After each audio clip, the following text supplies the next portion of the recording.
Hello, welcome back to the Double Swing. It's been a rocky streak of events for me, and I'm going to see if I can prevent that extending. An event that's a bit more difficult to pick because we don't have the top teams. We have a lot of that tier 1.5 group and a few of those regionally qualified teams that we don't get to see at these top lands that often, at least not anymore in Complexity's case. So, going to be a lot of interesting picks. Joining us is Ted, but before we get into chatting with him and breaking down what's going to happen, we're going to quickly recap what happened last time. For Yumi's sake, I mean, he gets to flex a bit, puff out his chest. Yeah, it didn't go great. We picked the playoffs of Blast Lisbon. Yumi got Vitality and Mouse. I took a bit of a long shot on Eternal Fire, winning that sort of rematch, that trying to make an upset happen based on the current rankings. And also, with nothing else to do, took Spirit on the other side of the bracket. Didn't work out, but look, 16-11, we're very young in this season. We've barely started. There's a lot of tournaments left to pick, including this one. Ted, you picked going second in this preview of PGL Bucharest. Do you have any game theory to explain before that, or is it just a waiting game? Yeah, I think, first of all, I don't want to make life too easy for me. I don't want to go for the obvious picks, right? I want to have... I want someone to go in front of me and steal a team that I was thinking about and make me think on the spot. That's what I'm going for. That's the angle here. Also, I think it's a habit from back in the day when I was playing football. I never wanted to go and take the first penalty. I always wanted to be second, third, fourth. Even if I was the final guy, it was still a little bit better than being the first. So yeah, I just wanna feel a little bit of the pressure of being put on the spot to come up with a new theory. Okay, fair enough. Someone else who has to go first, right? So I Sure. mean, I can understand that. Yumi, I've chosen to let you go first again. It's a very different setting, obviously. Sure, yeah. I can't sort of like bounce between picks. So if I'm leading, to be honest, when I look at this field and I think about some of the murmurings and the problems behind the scenes, the best team that I could feel like I could pick at the start is the Mongolz. And this is a team that we've, I think, sometimes neglected when it's come to these like favorite slots, considering they're such like an emergent underdog into that conversation when we're talking about getting to arenas or even just like their experience metric. But they've been consistent enough this year already to, I think, warrant being the best team of the favorites. I think there's maybe conversations you can have about other helmeted org logos in terms of who should win this event. G2, just in case you didn't put that one together. Yeah, I just saw the expression, by the way, on KingT. Yeah, I can see him just like, what the fuck is he talking I'm about? looking at matchups, I'm looking at something that here, helmeted teams. What is he talking about? Yeah. Okay, fair enough, yeah. Means still helmet. Yeah, not that team. But yeah, the Mongolz have struck a consistent level, and I think the biggest surprise for me so far from this team is that we're getting like Senzu actually having event to event good performances when, to be honest, he's kind of been an oddball. You never really knew what you're going to get out of him. He'd been an AWPer before. He'd moved to rifling, and he was just inconsistent in both roles. I think across the teams that he's played them. But yeah, now it seems like he's come into like a confident stride, and it's really helped by the fact that Techno is this sort of young vet, but then like Mizinho's performance also looks more consistent. I just think each of the players for their role right now has actually integrated properly. I think 9-10 was probably the one piece where I thought he's fine. You maybe want a little bit more out of him, but you're not expecting to get that height. And the rest of the players were, I guess, adapting to different positions, and it does feel like it's really set in now. So, yeah, the Mongolz are my pick amongst the litter of inconsistent favorites. That's an interesting one, but obviously, Ted, you saw the last event as well. Yeah. They lost to G2 in shocking fashion. How much do you take away from that? Like, is it a big negative? Is it just like a one-off? Like, what are we reading into that, really? I think, honestly, I was probably, if I was going first, I would have picked the Mongolz. I think the Mongolz is the only pick that is incredibly logical for this entire event. They are, in my eyes, they are the favorite to win the entire thing by a pretty thick margin. Of course, they can lose, right? It's possible. It's not a guarantee. It's not like looking at Vitality right now and saying they're gonna win the event. But I feel like I don't know what happened with Lisbon, I just don't feel like the Mongols is a team that would oftentimes lose in group stages right now. They've convinced me that they're playing some of the best Counter-Strike in the world right now. It might not be the most complicated and the most genius type of Counter-Strike, but it's really efficient. It's really well executed.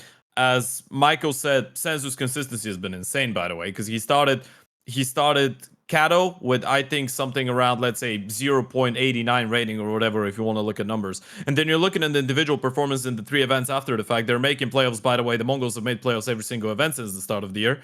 And every single time, he's playing really consistently. 910 is, in my eyes, a tier 1 Oper at this point. I don't know how he does it with 3 or 5k hours or whatever he's got at the game. I think he's lying about that. I don't believe he's that good with that amount of time. But what I'm making out of the G2 game, I feel like it was an amalgamation of the Mongols. Sometimes I feel like they still play. They're still playing against the organization and the name on the other side, and not against the players mentally. By that I mean I feel like there's a big chance if the Mongols go against a team like 3D Max that is playing better Counter-Strike than G2 in playoffs, they're gonna beat 3D Max because they're better than them. But in the same time, if this same team is G2 on the other side of the server and they're not even playing as good as 3D Max, but they have Monacy, which is an insane factor, they're still going to lose. I still think they might have a little bit of pressure. That's one of the reasons I think Bucharest is actually going to be a really good event for them, because there's no live audience, right? So it's all studio. I feel like that could actually help them, and the fact that the other big dogs are not there means that they are always a team that could lose in an important game, at least in my eyes, against someone like G2 or Navi. Or just a bigger name. Obviously, Navi are not in Bucharest either, but just a bigger name organization, they could always lose. But in the same time, I don't really have any doubts that they are the best team. So I feel like this is just a barrier that they're going to jump over eventually, and they're going to overcome. And it's whether it's going to click in time for this event or it's going to happen later on. Okay. Yeah, that's my curiosity. Because look, we'd seen Mongols play and take down Navi and G2 literally just the event prior, at Pro League. They took them down. And then we come to Blast, and both those teams are able to get the revenge victory. I thought maybe, hey, is there something these two teams have figured out? Is there something that they changed in their approach to playing Mongols, or is it quite simply Mongols showed up in Lisbon like, all right, we're taking a rest event. We can't prep as hard. We can't be as all in all year round. And this is just the event that we're going to sacrifice. I was curious to see if there's anything like that, because for me, it was a bit odd to see them play that poorly, or at least poorly, not execute at the level we're used to seeing them execute. Yeah. I mean, it might have been the case. Yeah, I think the problem that you have is that these teams, like Eternal Fire, like the Mongols, when you're going event to event to event, you don't actually have a lot of time to change things, which is an unfortunate truth about the state of Tier 1 Counter-Strike right now, is that a lot of the games play very similarly because teams don't actually have time to innovate. I do think when it came to that G2 matchup in particular, I don't think I've ever seen a game where G2 has looked so in control from pretty much start to finish. Like, I thought that they reacted well. They played like fantastic Counter-Strike around how the Mongols typically like to play. And it was surprising to me because I don't think I've seen that G2 rear its head in like the past year. So it was probably their most convincing game in terms of anti-strat material as well as calling. In a weird way where the calling isn't actually consistent, and then you see them get to the playoffs and they just completely fall off a cliff. You know, it felt like this miracle of G2 fandom where it's like, oh my god, this team is actually sick, and then just disappeared again. Yeah, and the Mirage lost to Navi, which kind of wrapped up that series. 16-13 or 16-14 OT. Yeah. A far more believable result, because we know that Mongols, whilst we do have them as a top team, they're not separate from the pack. Like, they're not Vitality, and, well, I think, honestly, MOUZ are starting to create a bit of a gap, but they are part of that second group, and I think it is understandable that they can lose that series on maybe not as sharp a day. We've seen them crush teams when they're really all firing, and let's be real, when all those guys are fragging, who the hell is going to stop them running them over? I think even MOUZ will have difficulty, and they have the depth in theory. But if Mazinho, Techno, Blitz, Senzu on those rifles are all just smashing heads, it's really rough. So no, they are the best team to pick, I think. Even though they're not, I think, seeded number one by either HLTV or I think they are. VRS. No, they're fourth in VRS, so they are the best in VRS. They're just not in HLTV ranking. So I'm not sure how the system works, where they end up with an opening game of 3D Max. But I'm going to be honest, it's been a lot of puzzling opening matchups over the course of this year so far, Yumi. I think we've had that conversation a couple of times where, like, how did this work? How did this end Yeah. up here? It has to be You know seeded what's off the the VRS now, so. Yeah, you know what's the craziest part about this? Because I feel like there's some games that are no-brainers on what's gonna happen, and then you have a game like 3D Max, the Mongolz, which should be. I mean, the Mongolz have won. What is it? The last 3 consecutive best of 3s they've played against 3D Max 2-0. I still feel like it's a really close matchup. I don't know. I know the Mongols. I'm a big French Counter-Strike fan, by the way. That is my when there's no Bulgarian teams involved. I'm all for the Frenchies. But it's still a game that I think could be a little bit trickier for the Mongols than what they think. Although I believe they will win it. Yeah, I mean, 3D Max have prep coming in. They have, certain dynamics that are difficult to deal with if you're playing against them. But come on, in groups, no crowd, nothing. It's just the only thing you can ever really count against Mongols often feels like, the big stage. Sometimes maybe is it getting to them? That's where we see the dip from Senzu, perhaps, or we see a 9-10 slower start and it doesn't really work. But in groups, 3D Max, come on, surely. We can't be too worried. They probably will win. They probably will win. I just like 3D Max, and I think they're progressively becoming better. I think they will keep becoming better, but yeah, I'll talk a little bit about them later. I'm sure you will. I'm sure someone will consider picking them. They are in the underdog section, though. But with that in mind, Ted, you have the second pick. You've chosen to go second. What are you going to take then? Okay, so that's the team I was gonna pick for an underdog, but I think it's actually convenient enough that they're in the upper echelon because I'm gonna surprise some people with my first decision here. I'm gonna go with VirtusPro. The reason I'm gonna go with VirtusPro, I think as of right now, I think VirtusPro is the most underrated tier 1 team in Counter-Strike. And by underrated, I don't mean that they're putting out performances that deserve to be recognized a lot more and that they're already one of the 5 best teams in the world or whatever. I think their potential as a team and a project that is actually leading to somewhere and has a clear path and trajectory is really overlooked. I think VirtusPro right now, and I'm going to do that even though the interview hasn't been released, but I did an interview with Flamus literally yesterday. I had a conversation with him and was able to talk a little bit to see how he feels like the progress is going on the team. The one thing that he told me was that the energy in the team is incredible. That all those, because one of the main issues for a lot of people was you're seeing some flamboyant reactions, some eccentric moments from Electronic, for example. He said that everything on the team is all right. Everything is progressing. Obviously, you can only believe 99% of what he's saying, sure. But I honestly believe that VirtusPro, with Flamus on the team, who's an incredibly sharp and incredibly talented player, and has got a great mindset for how to progress in the game, how to learn. He's like a sponge on the team. Icy, who's in my eyes always been maybe a little bit overhyped in a way, but I still can't deny his skill. And the fact that Flit has started playing some good Counter-Strike as well. I mean, you're looking at this start of the year for Flit. You compare it with last year's start of the year for Flit. He's doing a much better job, and he's had some good events. Sure, maybe Cattle was a bit of a no-go, but the play-in was fantastic from him. And every now and then we're seeing those OG performances from Flit that made him the player that at least I loved back in the day and thought he was incredible individual to watch in the server. So I feel like now you're looking at VP. It's difficult to get really hyped up about this team because of some unfortunate, I don't want to even say unfortunate losses, but some absolute blunders at events, right? Because if you look at their performance in Lisbon, I mean, they beat FaZe Clan, they beat Falcons, they lose to Vitality and Spirit, which are the 2 teams that play in the grand final. So I don't think you can be overcritical of them losing to those 2 teams. And against Vitality, there was no chance. Against Spirit, both first halves were really close, and then in the second half you lose both maps on 9, which means that you probably could have actually made it a closer game and maybe pick up a map against them. Then you're looking at some of the previous events. The blunders come in when you're looking at, let's say, a 0-2 loss against Pain, a 1-2 loss against 3D Max, some other losses against Pain.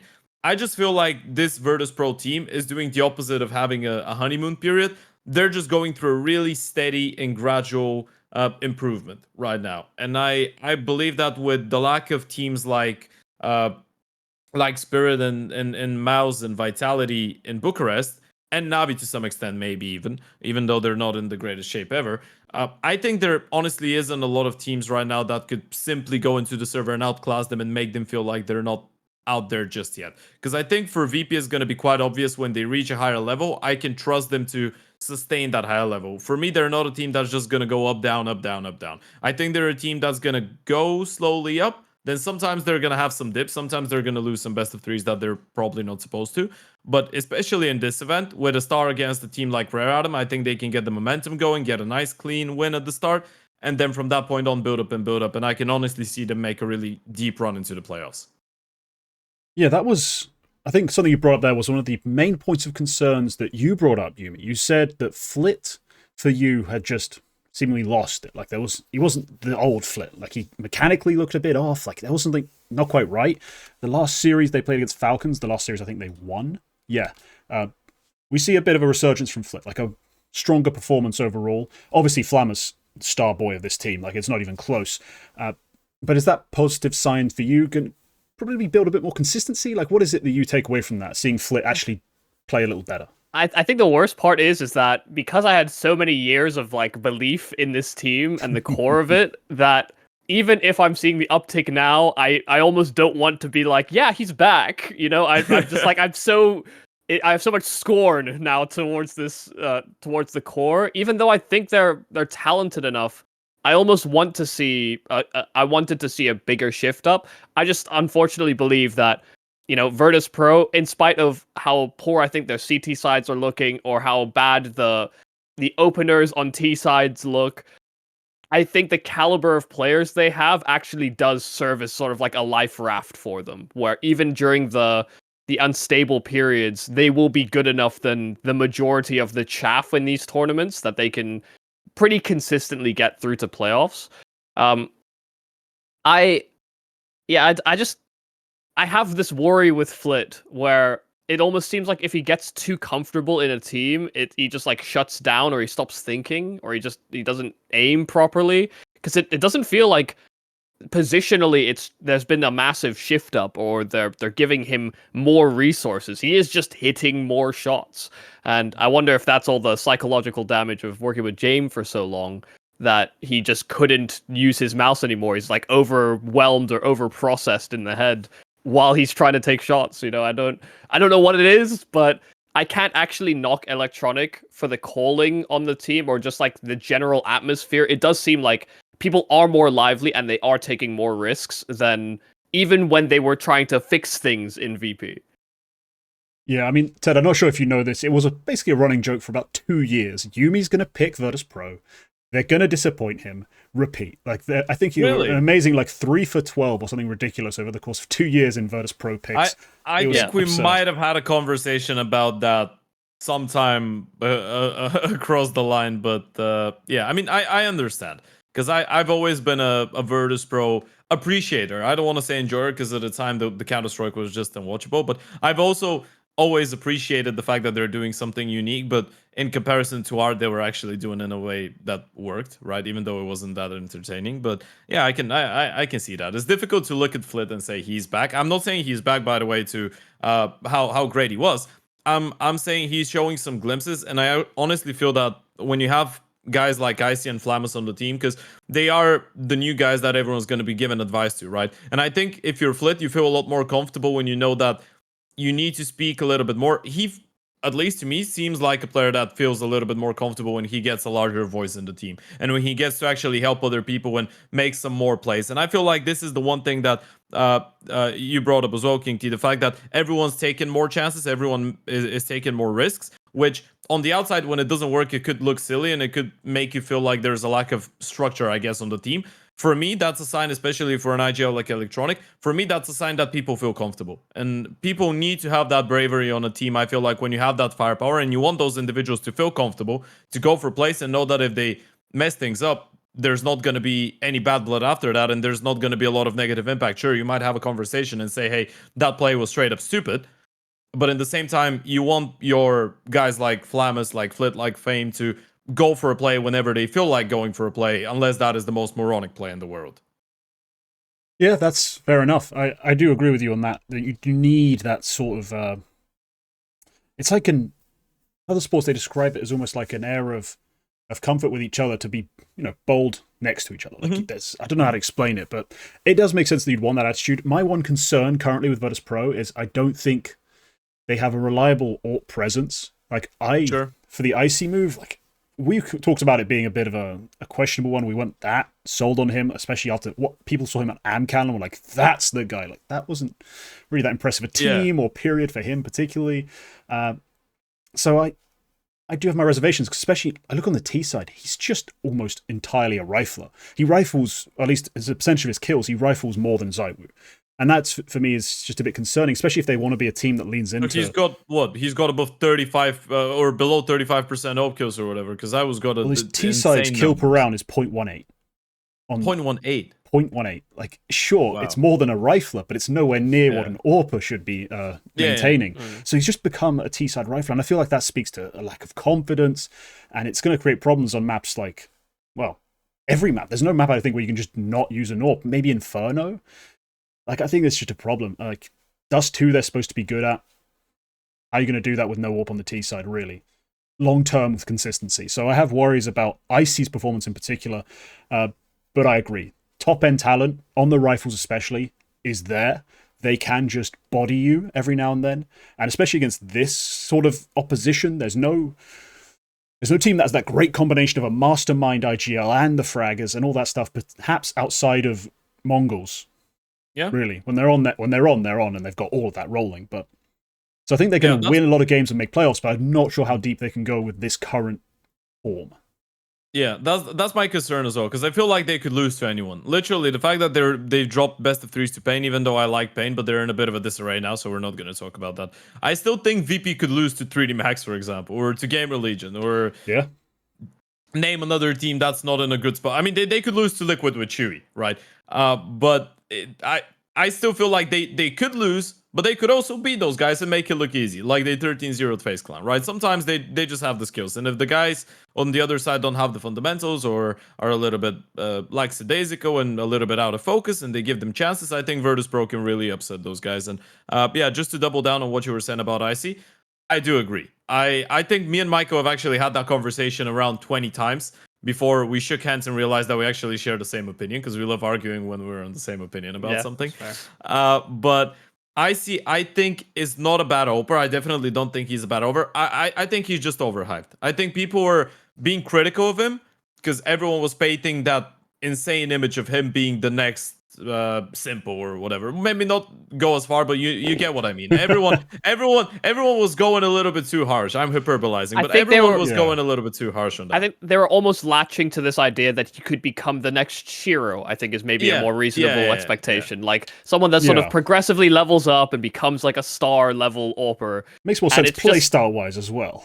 Yeah, he's just okay. Like he's like some Pious before he joined ENCE, or like, you know, maybe like even prior to I'd argue some Pious was better. Yeah, I mean, I would also agree, but it's just sort of like some Pious took a few years to grow into something like that. You know, by the time we got and I mean superstar, that could be a good thing as well, right? Because if he's given the opportunity to play, let's say 2 years of Tier 1 Counter-Strike, he could grow into becoming a really good player. I think something as well to think about right now is that because of CT economy and because of the state of current CS2 meta, I think what I'm seeing a lot more from T-side AWPers in general is that they won't buy an AWP, but if they find one on the ground, they'll take it.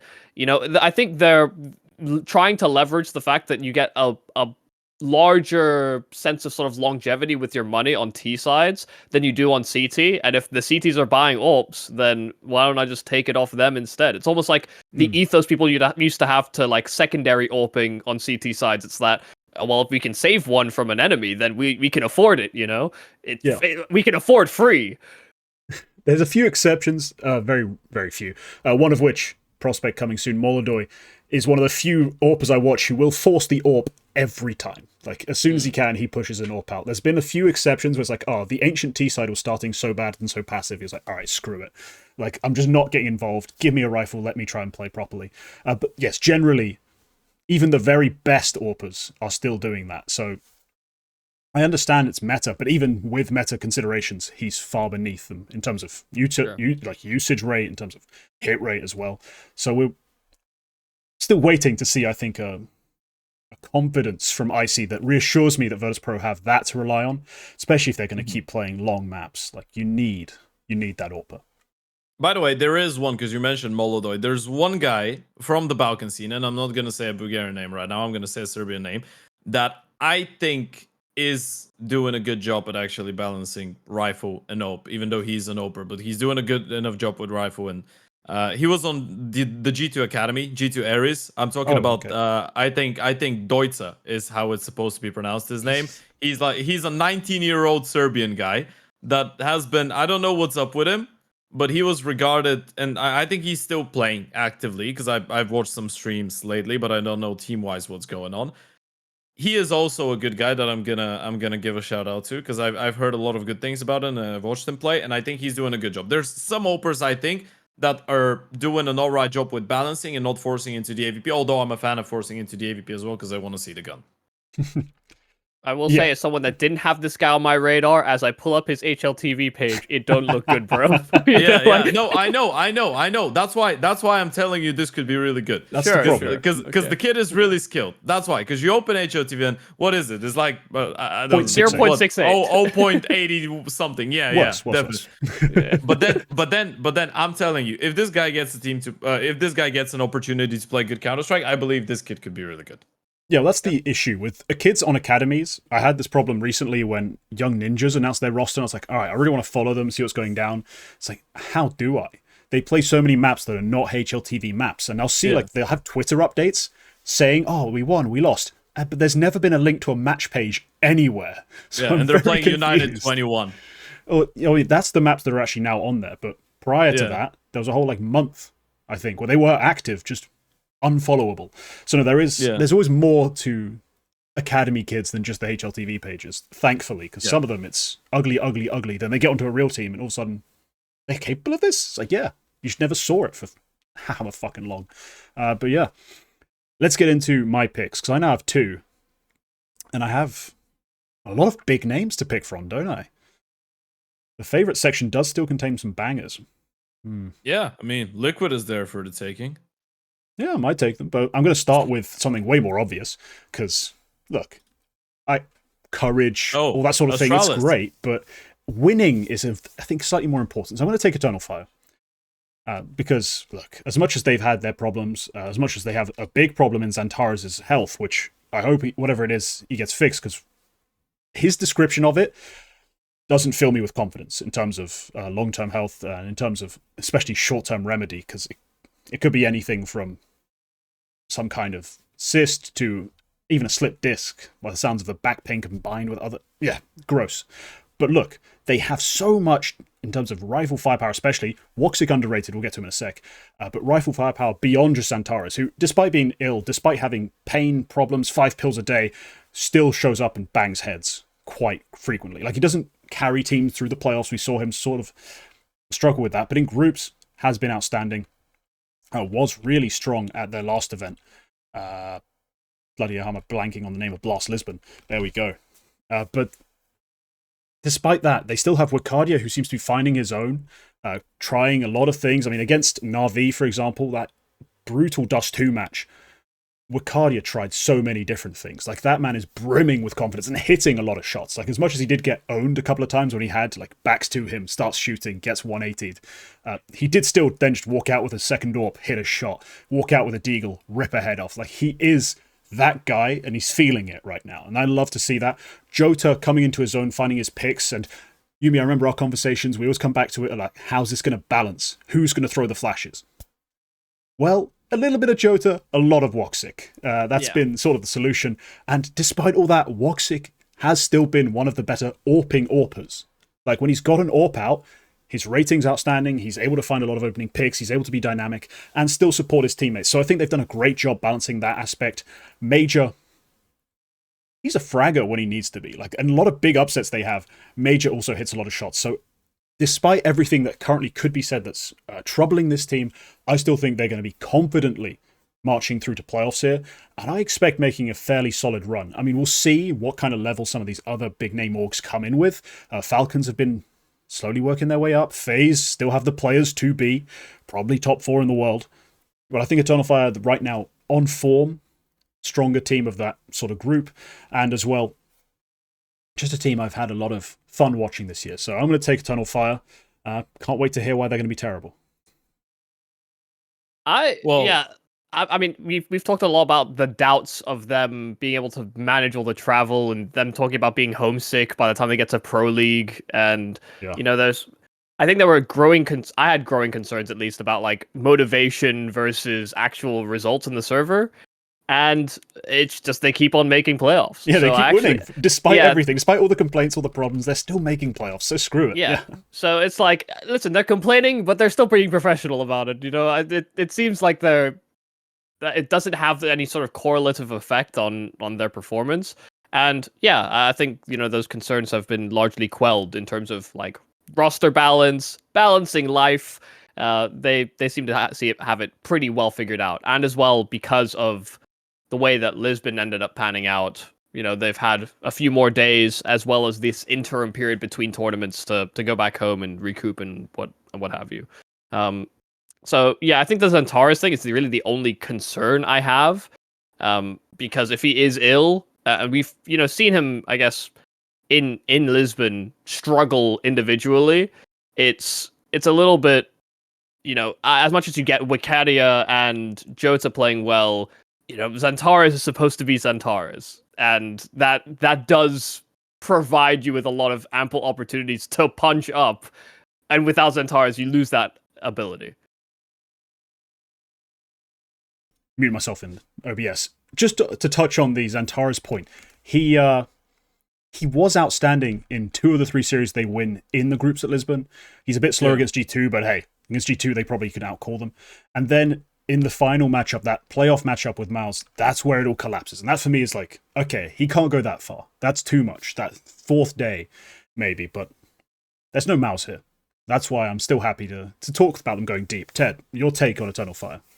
Yeah, it really depends. It really depends how they're going to be going into this one mindset wise, right? If they just think going into this event is just another tournament that they got to play before they get a little bit of time off and actually chill, or they had a little bit of time to actually relax and they feel refreshed and they go into it and they're like, you know what, we're not going to be on 1000%, but we realize this is a great opportunity for us to finally win a tournament. Because I do believe that if you're looking at it logically, Eternal Fire is the second most logical pick after the Mongolz, right? Those are the 2 teams that have been consistently making playoffs every single time. If they play bad, if they play good, even when they're not on their A game, they're still going to make it out of groups, right? Eternal Fire dropped the bloody best of 3 to Tyloo, and they still did all right in EPL. And I mean, I'm not taking anything away from Tyloo, obviously, but we're talking about a team that has the potential to be a top 5 team in the world firepower-wise in Eternal Fire. So I honestly believe that even though they're every now and then showing some weird results, like losing without picking up a map against Liquid, even if they play really well,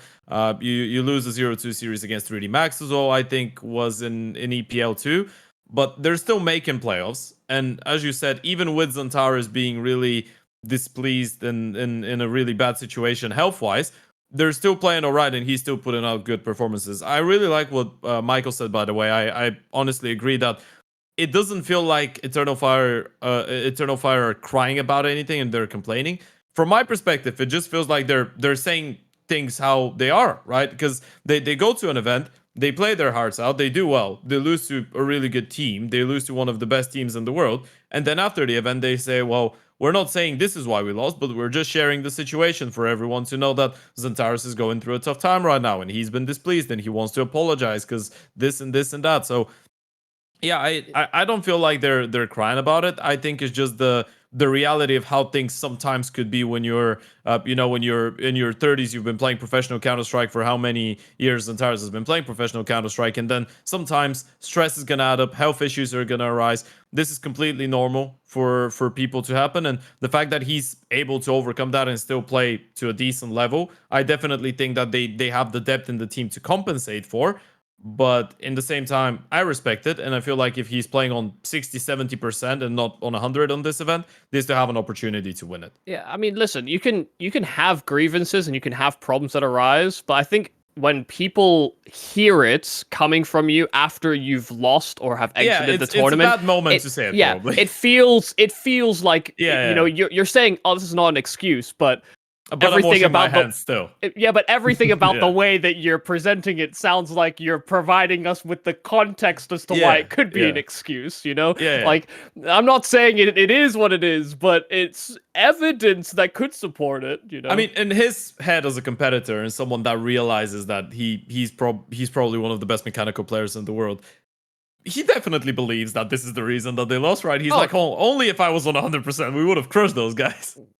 And Yeah. it's like when we were talking about Senzu earlier, like he was playing Katowice with a broken arm or hand or whatever, and you know those are going to be problems. I mean, that is the most literal physical problem you could have in a esport. But yeah, I mean, being actually ill, that especially when we talk about Counter-Strike as a mental game, you're going to make the wrong decisions more often than you would if you were healthy, probably. Yeah. Yeah, it's lots of balance. Okay, I have another pick, and I'm looking at these underdogs. I don't think there's anyone here that I value over a favorite, as in to like guarantee me those points. So I think I'm going to go double favorite straight out the gate. Let you guys squabble over the favorite picks I'm not too fond of. Okay. Okay, I'm going to do something silly here. Surely. No, I've seen too much. I'm going to go with Falcons. I was about to pick FaZe, was coming. then I remembered. I'd watched their demos recently and hated everything I saw. So no, I'm not gonna pick FaZe. I'm gonna pick Falcons, and I don't have anywhere near the tape in terms of tape that I've studied on Falcons that I do on FaZe. The reason I'm picking them is because man, there's a player on Falcons I currently watch and believe in on both sides of the game, because Frozen's all well and good, but CT player has been exclusively, I think, for me, where he's been strong. Nico has just been Nico recently. Like, he took him a couple of events to get started, warmed up. I mean, initially at Blast, we're talking about, man, isn't Tessez good? Like, isn't Tessez really impressive whilst Nico struggles to get started? If only we had Nico. Well, now we've got Nico and no one else. But that's still quite a lot to contend with if you're playing against them. I mean, Nico has dragged all sorts of rosters to relevancy across the years. I don't think this one's the heaviest load to deal with. The last sort of 2 events, they had a very impressive finish. 3 events, if you go back to Cluj Poker, that's what I was thinking of. They had a very impressive finish at Cluj Poker. And after that, we started seeing this trend, at least I did, where it's like, if Nico's on it, they can win. And hell, they can even take very good teams super close. If Nico's having a bad day, it's over. Just call it. It takes an overperformance from 3 different guys just to lose 13-11. That's the concern, but the strength of this roster still lies in that top-end player, in Nico, and I just believe that there's no way they don't make playoffs here. And then from that point onwards, it's an open field. There is no solid contender who's playing well right now in this group. That's left, obviously. We've already taken Mongolz and Turnfire off the board. I think they have as good a chance as anyone in the favourites bracket to actually make that deep run. They have as good a top-end star. They have as proven a players at this point. I think Falcons are a risky pick, but I think everyone who was left as a favourite was risky and had needed a little bit of justifying. I like my justification best. I have Nico. Come beat me. Yeah, I think everyone is going to be risky considering you don't have like all of those teams in this event. Even the Mongols have their own handicap that goes with them, right? The fact that if it's a big LAN game with audience, you're going to be thinking, well, they could choke, but. I actually think Falcons is a really reasonable one, by the way. One thing I wanted to add, because you did point out that Nico is looking like Nico right now. I want to agree with that. I actually feel like it would be hypocritical to give credit to VirtusPro and not give a little bit of credit to the Falcons. Even though for me the 2 projects are pretty different, and I like VP for a different reason than I like Falcons. The truth is, you're looking at the game that those two, and this can't be used obviously to say who's better and who isn't, but the game that VP won in Blast Open, the game that eliminated Falcons from the event, Falcons win 1 map in regulation, and then they lose the 2nd map in OT, and then they lose the 3rd one in what was it, triple overtime or whatever. Even when they lose, they're still playing all right. Like, I still think Falcons is one of those teams that will get bested by, they're pretty much gonna get exposed by the best teams in the world for not being close to their level. But then in the same time, who is there in this event that Nico can't carry again or against? Dexter has been showing pretty decent performances, I think, considering the incredible lack of consistency that he was going through the last couple of years. Since the start of this year, he's had a couple of events. The big issue there is that one map he's going to be really absent, and then the other map he's going to pop off, and then the rating is going to average, so it looks pretty decent. But he's either there for all of it or he's not there at all. But in general, I don't think that it has been looking so badly for the Falcons. And as you pointed out, Nico being on the team is a completely different ballgame. That entirely it just makes the team different. It makes everyone else play better. It makes everyone else put on more work outside of the server. It makes everyone else want to become as good as Nico is. So I agree with you. I don't feel like the other guys on the team are ignorant enough to play with Nico and not progress alongside him.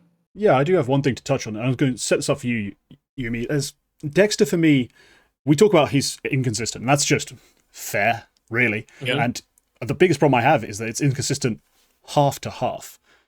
Dexter, CT side, dynamic, explosive, actually quite good this year.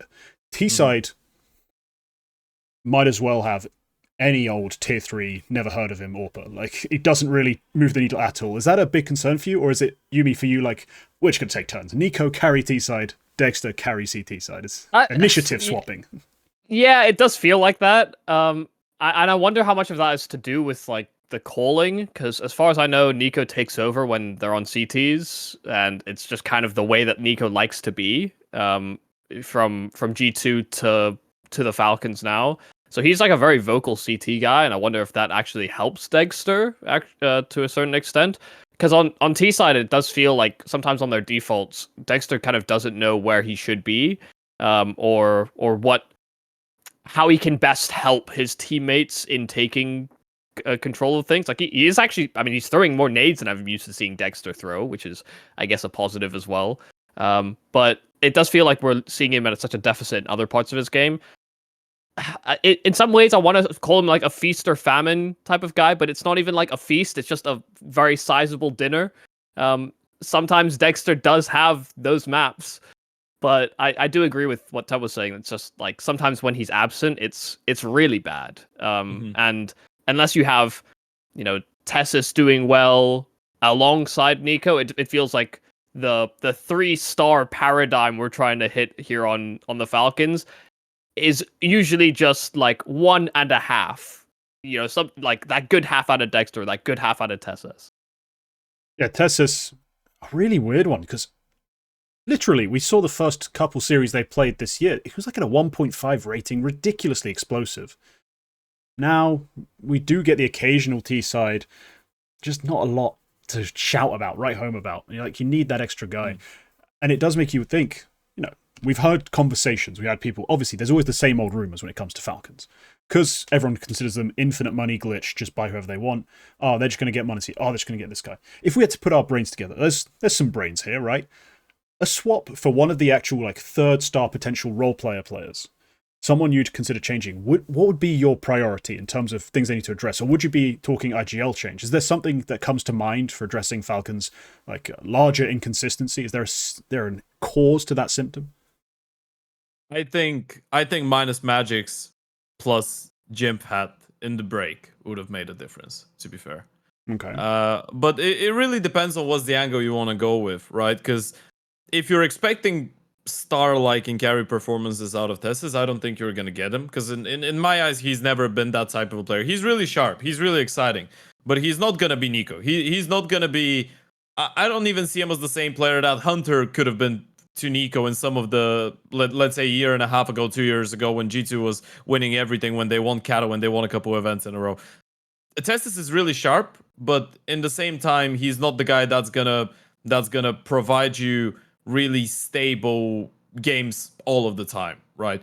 And the question here is, if you're the Falcons, do you want to be an X Factor team that's going to have a couple guys that are going to pop off, and when they peak, you're great, but when they're down, you're being bested by teams that you should be beating pretty easily, or you want to raise the floor? I'm not sure who I'd pick for this team. Probably if you spend a little bit of time in your brainstorm, there's a really good replacement for either Magix or I wouldn't remove Tessus, to be fair. I think if you're considering changes on this team, is probably get Magisk or remove Kixon only if you can get a clear upgrade. For example, if Shui decides that he doesn't want to stay with Liquid after the loan's over and you can get Shui, I think you can do that, sure.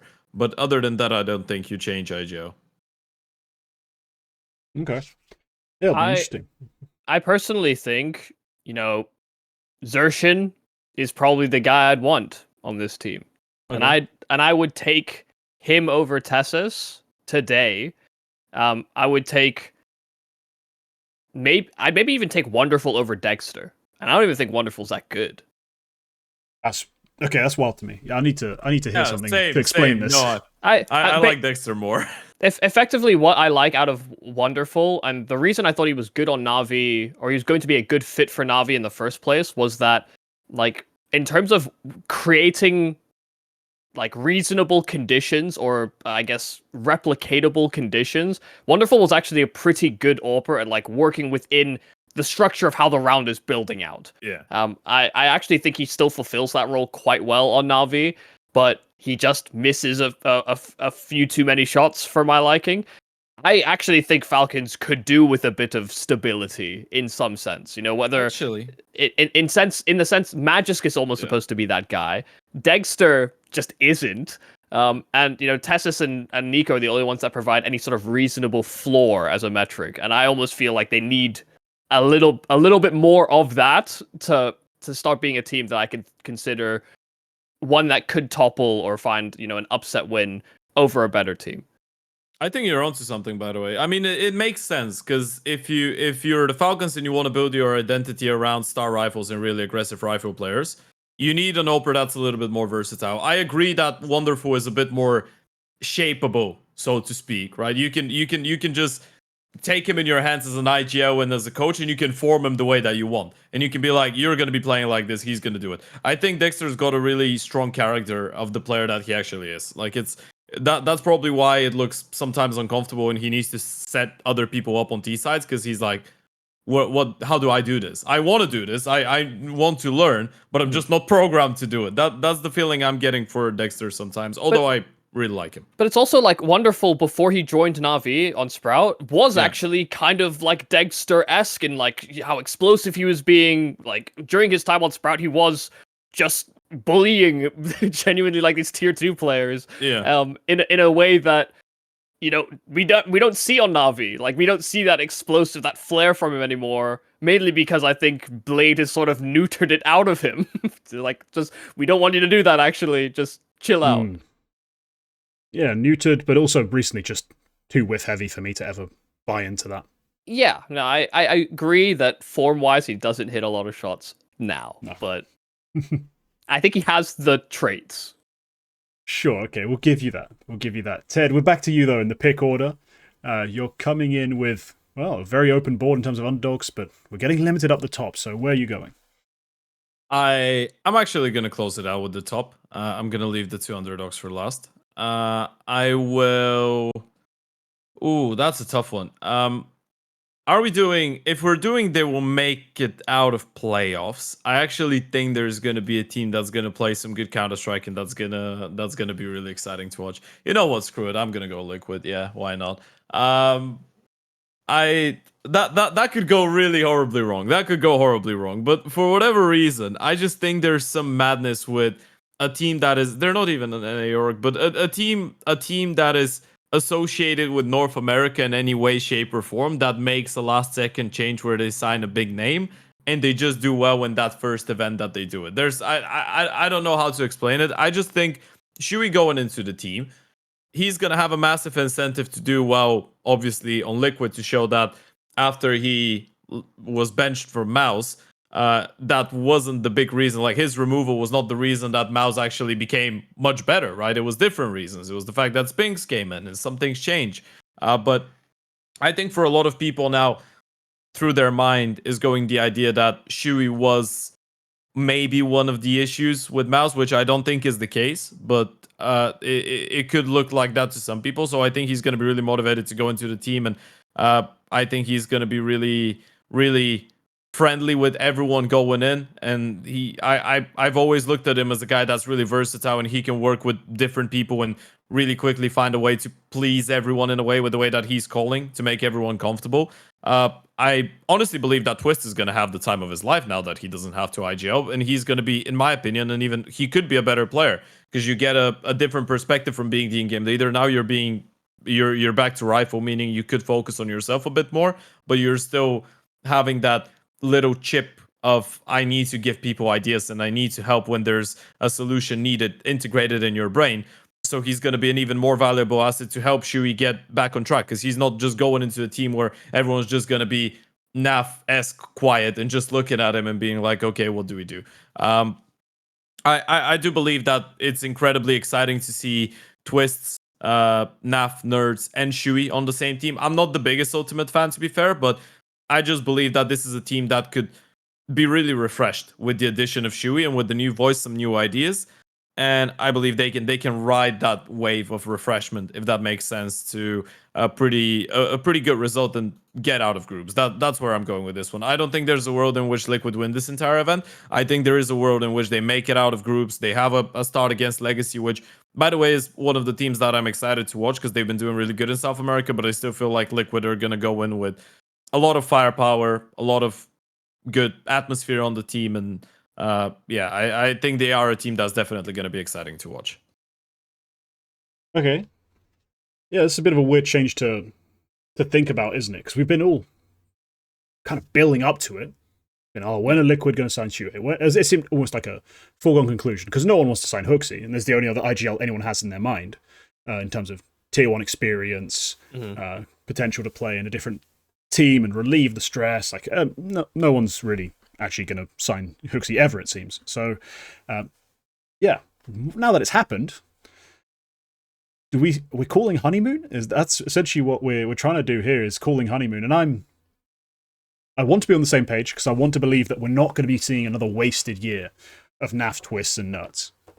Nerds last year was truly a bit of a breakout, but it could be a wasted year. Sorry to cut you off. It could be a wasted year, yeah. But I think at least the start is going to be good. At least the first couple of events. Maybe this one. That's going to be really depressing in the long run. If this is a pure honeymoon run, they make a deep playoff appearance and then slowly fall off again. I don't know. Yumi, you seem to have a lot of thoughts on this. So this is the thing. When I looked at the Mouse scenario, and the conversation was just being dictated around, we had different visions. When I hear stuff like that about why players are being dropped, I always just think someone has to be being stubborn here, like either the coaching staff or the core of the players, or Shuhei himself. And I think from reflection on Mao's throughout the years, they have played a very similar style, especially their CT sides. That's always been very much like concede one spot, take another. And, go for nice counteractions together, well-paced, well-spaced. That's kind of been their bread and butter. But another team that was also very good at that was Cadian and Heroic. And both of those teams, both of those callers, have struggled to integrate into Counter-Strike 2 and make it work in the same way or the same consistency. And I do believe that, maybe that meta has kind of fallen out of date to a certain extent. That with that being his core strength, even when they were with GamerLegion, though, or even when Shuhei was with GamerLegion, though I would credit a lot more to sort of Ash and the anti-stratting and the style being slightly different. I just don't think he's going to have enough lead time to even have a honeymoon period. Like, unless you do get NAF, Nerds, Twists firing on the heights of their ceiling, I actually just don't think this team will hit that honeymoon, because I don't see him having enough lead time with the squad to be able to know exactly how to cater from someone that has played on international teams in ENTs and also has a lot of the NA coded calling in Twists, but also has played on internet. I feel like they all come from many different walks of life. It's not as though I can just plug in and go, these guys love playing in a system, or they love playing loose Counter-Strike. It's a bit of a mishmash for basically everyone on this roster. And I actually think it's going to be there is basically no good plug and play solution in terms of the in-game leader role, I think, for Liquid, given that mishmash and given where Shui is coming from as a guy that basically has to reinvent his calling style to try and keep up with CS2. I think valid concerns. Look, for me, this is going to be more of a very experimental event for them. When I watch the demos, I'm expecting to see just some ugly stuff. Like it's not going to be very convincing. And I'll assume their level will figure itself out in terms of their style. But straight out the gate, I just think this is a valid pick just because of the talent. Like it kind of has to work to a certain degree. My only question is, when you come into and you've not had time to prep together, you've not had a lot of time to figure anything out, coming into a matchup, say you have to play like a 3D Max, to play even like, actually a GamerLegion is great to have no tape on you, because what the fuck are they going to do? But like play even like a Furia, I think they're going to struggle to, I think, differentiate themselves in terms of like, oh, we have better structure than you, we have better understanding of how to play off each other than you. We're not going to just hope Keserato wins the round, or in Maka's case, hope that my batshit idea somehow works. Like, there's going to be, I think, a few problems for them beating those teams, but at the same time, they'll have that sort of edge against better teams where they can just be like, we also have that talent. Nuts, vibe it, feel it, take them on. I think there's going to be a very weird balance they're going to reach where they might go through 3-2 in the strangest series of wins and losses possible. So yeah, interesting pick. Just not sure how much it's going to pan out. We'll see. Yumi, we're back to you with a double pick. Yeah. You're going to be the first one of us to take an underdog, just straight up. Yeah, well, I was going to say, I mean, logically, I should just pick the underdogs, because you have already picked favorites. So I'm going to go with first pick in the underdog category. I'm going with GamerLegion. Talk about crediting Ash when mentioning Shui. This does just feel like the most regimented team in Counter-Strike. Even with Na'Vi in the space, given the current state of Na'Vi, I'd actually say, militaristically, GamerLegion have the best structure. So, by default, Ash has won over Blade as Coach of the Year. And he's done so by bringing up players that, I don't think a lot of people would have had either on their radar, or would have lost confidence in, or, stock was down in Rez, or, building back up with ZTR, or even players like Towson that existed the Snacks thing is, that was different. But even pulling players in like Towson, which I wouldn't have rated even vaguely as a good enough piece to compete at this level, has actually been very impressive, even just individually. So, I mean, his eye test and scouting, the way that this team has built itself up, I just enjoy watching them play, because I know I'm getting a tailor-made game plan, or there's something quite cute about the way that they're approaching T sides, or they're exploiting a weakness on their opponent's T default.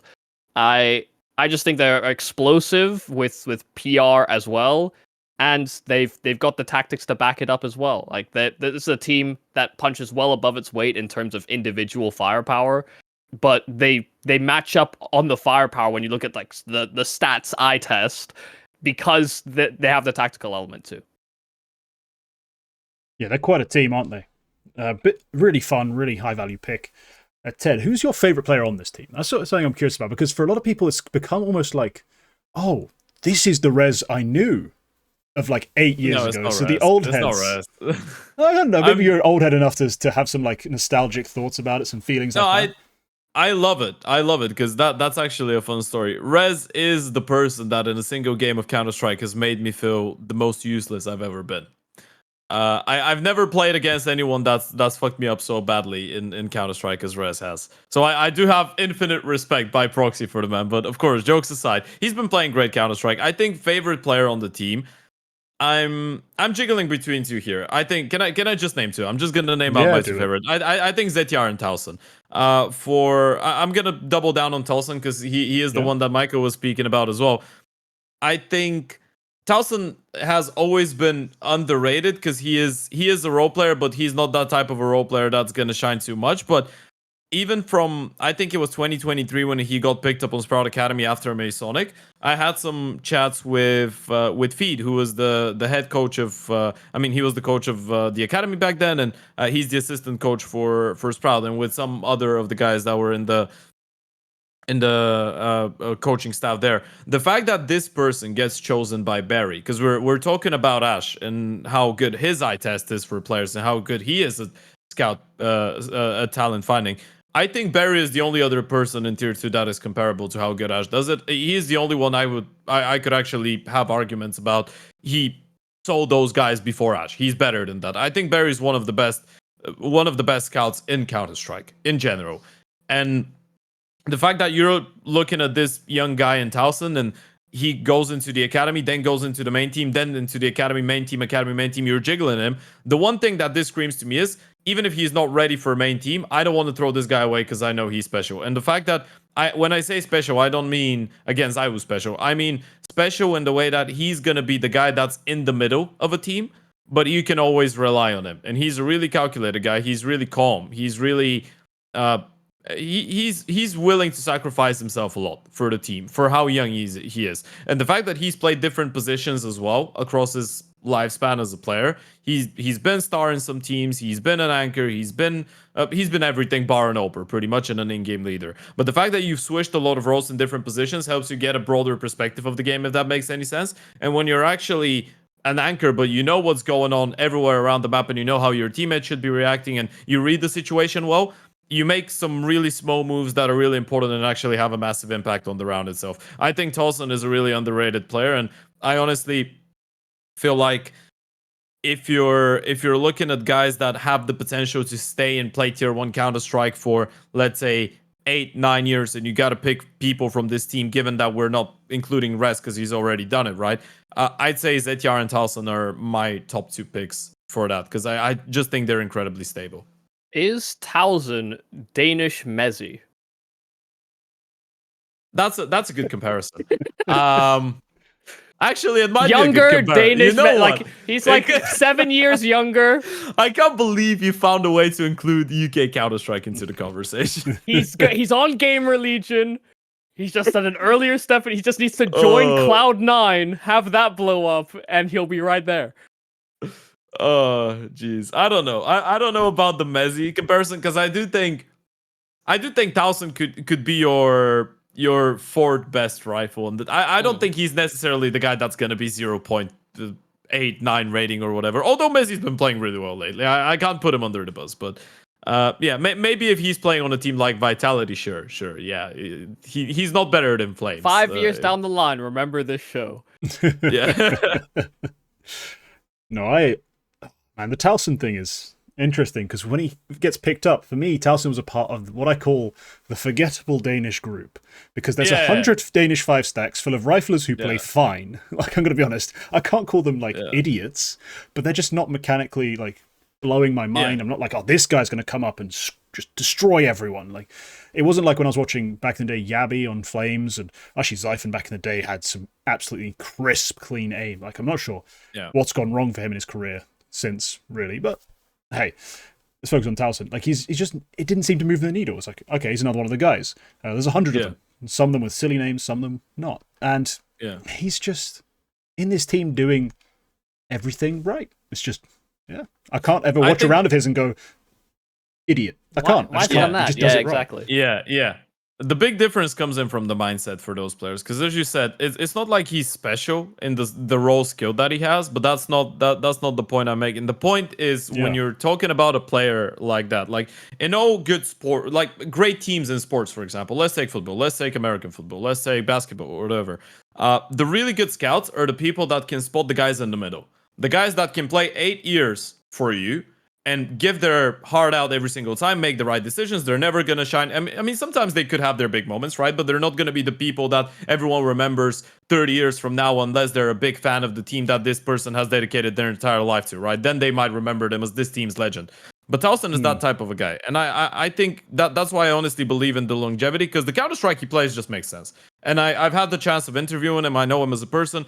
I know he's a really he's got the right mindset. Just to not go into too much detail, but I honestly believe he's got the right mindset for a young 19-year-old man that wants to play Counter-Strike professionally for 10 years. It's kind of like, you know, you're almost giving them stars. Like, I could see giving players like this almost like star status, but they're almost like too pragmatic. Like, their biggest weapon is that they are pragmatic and they know whether or not they're going to have one of those games, and maybe it's not actually that frequently, and so they become more selfless. And I think there's, you know, games like basketball, I think, are a good example of players that do just sit in the middle, that know when they're feeling themselves and they can have those high scoring games, but very often the better play is to pass it, or is to, you know, be a little bit more selfless. And so they're almost like stars, but they're stars in the way that they create more opportunities for everybody else, in a sense. So and it's, as you say correctly, it is a mental thing that you have to look for, and that's the hardest part. If you're scouting players, you need to actually talk to them to get to understand that they will be that guy. Like, just watching a game won't ever tell the full story. Well, it's why when we saw the move happen, where it's like Volt is out of the team, and it's like, what, we're bringing in players like Towson? Like, doesn't actually make sense, because Volt was actually a fairly versatile piece to a certain extent as well, but you could tell Volt would want to be more active, or want to be involved, or, you know, try and create a play, you know, because he's been in other roles where he is a bit more of a forward facing piece to a certain extent. Maybe, I mean, Towson just fits better stylistically, and I think it's something we've discussed before. It's that, you know, he doesn't maybe have those natural impulses to be a bit fidgety or be a bit unsure about whether he should make the next move. He's a bit more like, okay, I'm going to make this play, and if it works, it works, and if it doesn't, it doesn't. You know, it's a little bit more hard set in, like, I've got this defensive line or this attacking line that I'm going to take. Yeah, and we've been talking about AWPers, I think, a decent amount. Can't go without a little comment here, Yumi, on Slend. Are we liking it? You saw the Harumi rumors, by the way? What was the Haruma this time? Like, the rumors that GamerLegion are looking to replace Slend, and they're looking into Grix and Molodoy for potential replacements. Okay, cool. So Harumi's had a rumor that a team with a struggling AWPer wants to sign the two hottest prospects in Tier 2 for AWP. Yeah, Jesus Christ. Yeah. Absolutely genius. Mind-blowing, right? Yeah, I mean, by the way, get Grix. But anyway, if you want to be a Tier 1 team, get Grix. Like, there's a full video coming soon. I'll detail everything, but lovely. Talent-wise, Molodoy's there. It's just, if you want a Tier 1 AWPer, get Grix. But look, yeah, back on point. Slend, what's your take on Yumi? Because he was, honestly, pre-GamerLegion, even when GamerLegion was still Tier 2, showed us a lot more, seemed to be more involved in the game. What's gone wrong? Listen, I can't say that I've watched his POVs enough to know what's, like, specifically wrong with Slend. But he's just he you know, when we were talking about Dexter earlier, I was saying feast or famine. It's just, instead it's a large plate. This is basically, there's a lot of famine with Slend, unfortunately.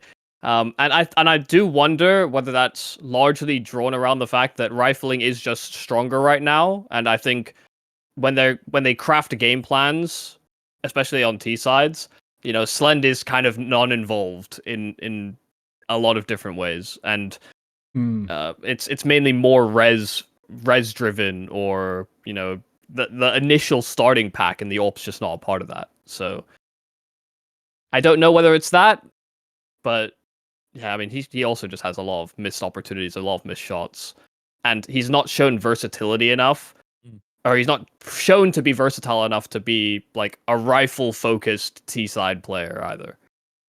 Yeah, no, not particularly present with an AK. That's been my takeaway as well. So yeah, that's an issue that remains there for GamerLegion. We have all these strengths, these positives. I'm just going to say PR is fucking awesome, just before we finish the segment on GamerLegion without mentioning him somehow. My favorite player, love him. But look, next pick, Yumi, let's get into that. Because I've just realized the clock, we are over an hour and we've not even gone through the order once. Like, yeah, well, Christ. Okay, I'm just going to make it simple for myself. I'm picking 3D Max. Easy. So I've picked the two highest rated underdog teams, and they are there for a very good reason. 3D Max have played very gimmicky, aggressive style. Sometimes, I mean, they're probably one of the better teams in that sort of tier 2.5 or tier 2 1.5 conversation, where they actually create crossfires very quickly. I think there's a lot of teams that have a little bit of hesitancy. They're maybe a bit unsure. 3D Max actually have a lot of that very well drilled, even with the recent addition of Body. I'm not going to linger on it. I like 3D Max. Yeah, fair enough. Ted, you like French CS? Wax lyrical for a bit, yeah.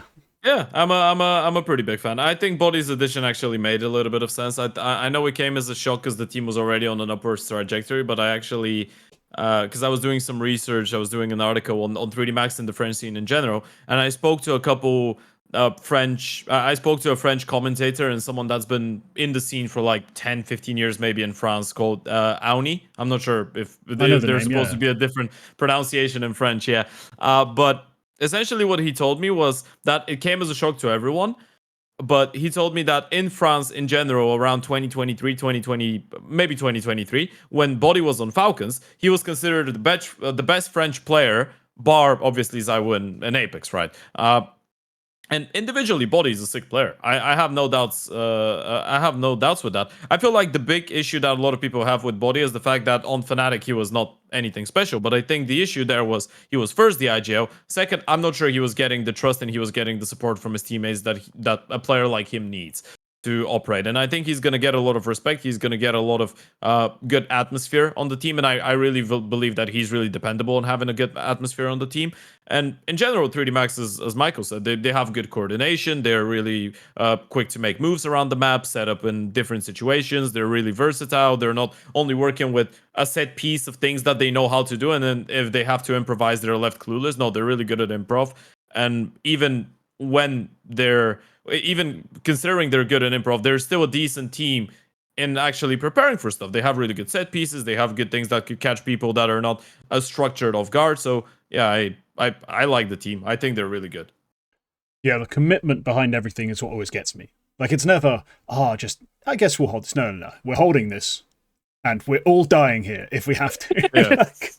even my mom is going to be on the bomb side, and she's going to be holding. Everyone's going to be here. And I liked, for me, the little detail that made the Body edition make sense is, firstly, yes, Body's good. Woohoo. But more importantly, we're removing Jocko. And that feels like, sort of the choke that has been in the way of gravity. The bottleneck. The bottleneck, that's the word I was looking for. Thank you. Speaking of PC terminology, but that's where I was getting there. The choke around the neck of gravity, I like that. That was a way good worse. comparison. The bottleneck issue was out the way. Gravity could play the way he needs to play. And it just didn't make sense to have Jocko on the team doing what he was doing. Like, it just didn't really work for me. And so I love the move. It's just, they are still 3D Max. They're a full French roster without ZywOo. Without Apex as well, but without ZywOo. Like, right now, you're never going to be the best team in the world with that formula, but certainly going to be one of the most fun teams, and that's what I can give them a lot of credit for. They are so entertaining, just really French sometimes as well, and I love that. Like, stubborn, obstinate, but fun. So, yeah, 3D Max, dangerous, and especially for teams who are a little wobbly. You aren't sure on your map pool. 3D Max are going to screw you around a bit. They're going to force you to make tough decisions. And if you can't make them, you can't hit the shots to back it up, they might run you over. So it's just cool that like this team even exists when we don't have any of like the legacy top French players really within it. I mean, Lucky maybe had his chance on G2 at one point, and Body also had his chances at one point or another, but they weren't really seen as like superstar or like top level players. They were just dipping their toe in the water. This was their opportunity to shine, and then they didn't, and then they had to sort of grind back up into this sort of scene. Also, they're both sorry to cut you off, but they're both not part of that Very Games and Envy generation of 2013 2014, right? Even though they've had tier 1 experience. No, they played in G2, both of them, and I remember at the time, as a very casual fan, but a French CS fan especially, being like, these noobs. God, I wish the French scene had less politics when you have to bring in these noobs from tier 2. Because to be fair, there was a bigger gulf back in the day from tier 1 to tier 2. But still. That's how you felt about Body? Oh, yeah, back in the day, I was a pure hater. Like, I'm talking 2016 or 17. What was it? LDLC White or something like that. He wasn't even on the main LDLC. It was one of the colors. They had a couple of those. This is trash. What are we doing? And then, I mean, this is around the era of Devil as well. Like, there was a lot of bad French players tried. Yeah. So, no, I remember being rather tilted at the time. But now, yes, far more positive. And also, when I look back, I'm like, wow, I was an idiot. He wasn't that bad. He played all right. Maybe he was. Maybe now he's just better. He wasn't as bad as I made it sound, I think. That's more the problem we have. But yeah. Right. That's the best underdogs gone. Ted, you're now left with a few tough decisions. Do I need to pick 2 now? No, you just got one pick. Yeah. Oh, I just get one? Haven't I? Do I get one more later? Okay. You get one more later. Okay, sure. Rare Adam. No, definitely not. Oh, he said it. He said it.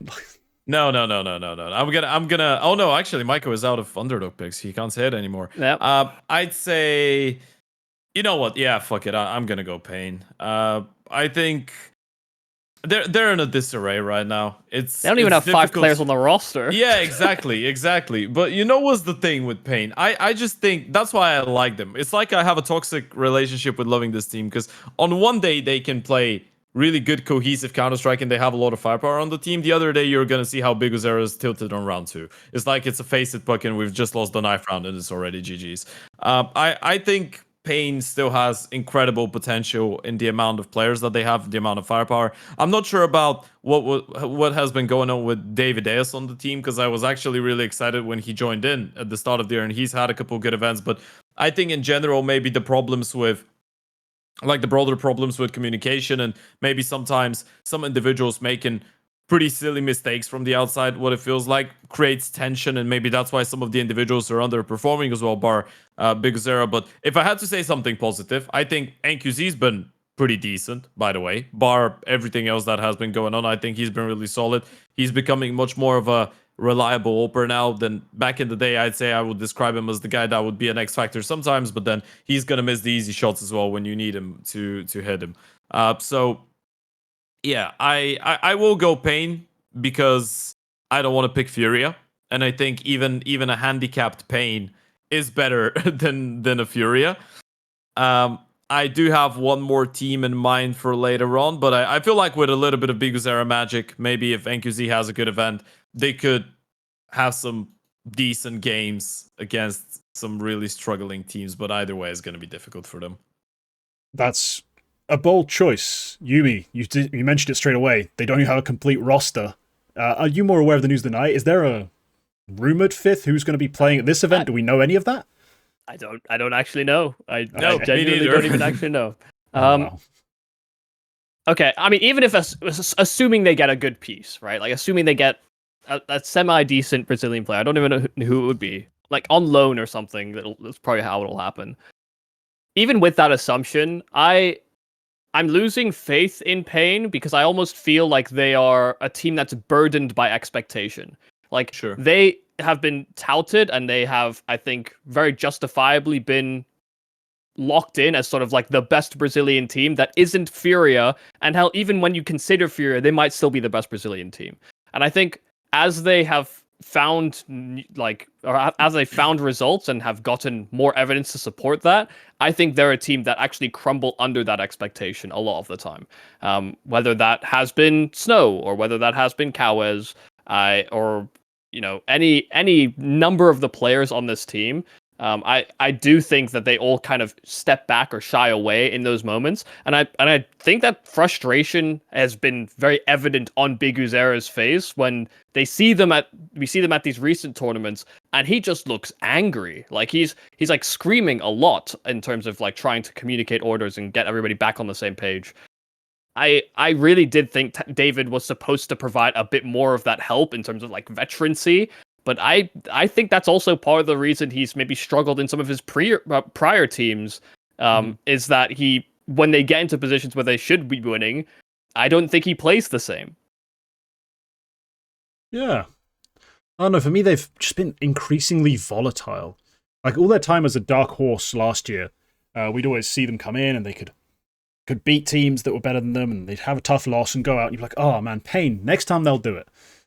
And it's just repeated for a while, but this year I'm just like, I'm looking at the maps they play, I'm thinking, what can I rely on Pain to do? Get talked up a lot, have their IGL hyped to hell and high water, like just endlessly. But beyond playing Nuke fairly well, I don't really know what I one actually expect from Pain coming into an event. And that's what concerns me, and that's why I'm very uncomfortable picking them right now. And honestly, as you were thinking about your underdogs, I was like, crap, I need to make that decision too. Who would I rather have, Furia or Pain? I can't pick Furia in good conscience. I'd pick Apogee over Furia, to be fair. Yeah, I mean, we've had our fair share of Furia hates on the show, and to be honest, the show's hosted by two of them, so it is what it is. But no, I genuinely struggle with that decision because I just can't bring myself to put faith in any aspect of the Pain experience currently, besides that it will be painful. So a difficult choice, but one that leaves me with two difficult choices, which is, well, it's getting ugly towards the bottom end of the board, isn't it? See, I have two ideas right now. If you take both of them, I'm gonna be in a really bad place. Well, look, I know which two you want. I'm gonna be brutally honest. I'm pretty sure I'm gonna soul read. You want what are they called? Yeah, Legacy and Complexity. No. You do actually want to take Apogee? Okay, that is insane. I'll let you. You can have Apogee all day long. No, those were the two. Those were the two. Yeah, of course you want them. Furia. Of course you want them and you don't want Furia. I'm going to start with Complexity. Because I actually do I rate the run they've had. As much as they've had a bunch of BO1s in EU. They've also just trounced all NA competition, 3-0 wildcard.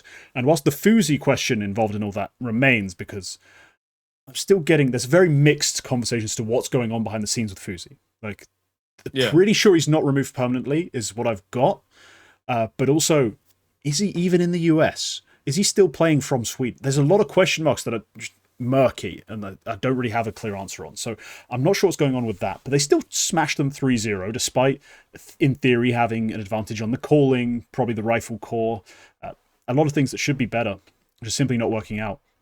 But Complexity went on a really great run in EU of just straight BO1 wins against teams that should be challenging for them, given their level they've shown this year. And I think that's a positive step. I know this is sounding like, I'm telling the dumb kid, congrats, you read 3 words. But at the same time, that's kind of what we reached with Complexity post-Elige. Post-Elige, they're supposed to be absolutely nothing, especially given that their signings were not big brand names. Like Nyx and Sexy. As much as Sexy is fun to say, who the hell is Nyx? Like, that's the duo you bring in. Like, it's really difficult to sell this roster to people. But that series of wins was impressive. I'm going to give them some faith. This is an olive branch. I've ripped into you a lot. I've made silly jokes about the appearance of your players. I've said without Elige you're nothing. I've had a lot of fun with Complexity over the years. But this is a little bit of positivity, a little bit of hope, basically, that they will amount to something at this event. A 2-3 exit, would be a noble death for them to die here. So 2-3, don't make it embarrassing, and I'm happy. Complexity, that's my underdog pick. Yeah, you just want them to be okay. That's Just okay. It. Just okay. Just okay. Let the bottom end of NA not just be the 4th best team, complete dog. Like, please, just a bit better than that. Ted, you said you were probably looking to pick them. What is it you've liked about them, if you have anything specific in mind? I think it's obvious that they're trying to find an identity and they're trying to play correct Counter-Strike. I mean, you're always gonna, when you get guys like Nyx and Sexy, you're always gonna end up with them just, or with the team in general, just making silly individual plays. And sometimes things are gonna look like they're not even in the same team speak, right? In the beginning. We know that North American Counter-Strike can be really wild. So at the start, it was really ugly, right? At the start, they could have actually won at least one game, because at the start they were like, in a streak of 10 plus games without a win. They could have won maps. They had some really close games early on, especially on Train. They looked okay. They looked okay on Train. Yeah, exactly. And then you're going into the rounds and you're asking yourself, well, why aren't they winning? You look at some of the rounds and then you just see someone deciding that they want to press W and go and fight. I think this is something that those guys are going to learn eventually, and the team is going to need itself, obviously, to bounce back from relying on Elige that he's just going to go in and save them. But I don't think winning that entire Bucharest qualifier with dropping only one map, and sure, wildcard were not with Fuzi, but you still 3-0 them. You beat everyone else. It was solid. It was a lot of the games not even close. And then you go into the Yala Qatar close qualifier, and you register, you can see double digits only once against Medisport, which is a team that has a lot of people that have played tier 1 Counter-Strike. So I don't think that we can ignore that and say it's only best of ones, they're not doing anything. Sure, it is there. That argument is there. In BO1s, you can prep pistols, and if you have good preparation on the pistols and good conversions, you pretty much win the map. But it still has to count for something. So I rate the fact that Complexity are trying. It's not like they just exist. It's obvious they're putting in work. Can I get clarity? Was Fuzzy like playing on ping? Or did he just have a really terrible game against Complexity in the Bucharest quals? Well, he actually did play. Yeah. He just didn't play very well at all. Okay. Yeah. Okay. No, I don't know what the case is there. Yeah, I mean, I'm absolutely clueless what the case is. Yeah, okay. Because when you said he wasn't there, it's like no. He was, but he wasn't. You know what I mean? For whatever reason, I just thought in my brain that they played that game with Stewie. No, that Stewie hadn't arrived yet at that point. That was quite a while ago. It's just one of the more recent things we have of them, and that was that best of 3 series. I couldn't tell best of 5. I couldn't tell you how Fuzzy played in terms of his ping or anything like that because 11 p.m. on a Monday. No offense, lads. Like I got a sleep schedule to maintain for a BO5. So for BO5 especially of NACS. Yeah, I want to get my blood pressure down, my heart rate down. Just let me for the major maybe, for the major maybe. Yeah, we'll think about it.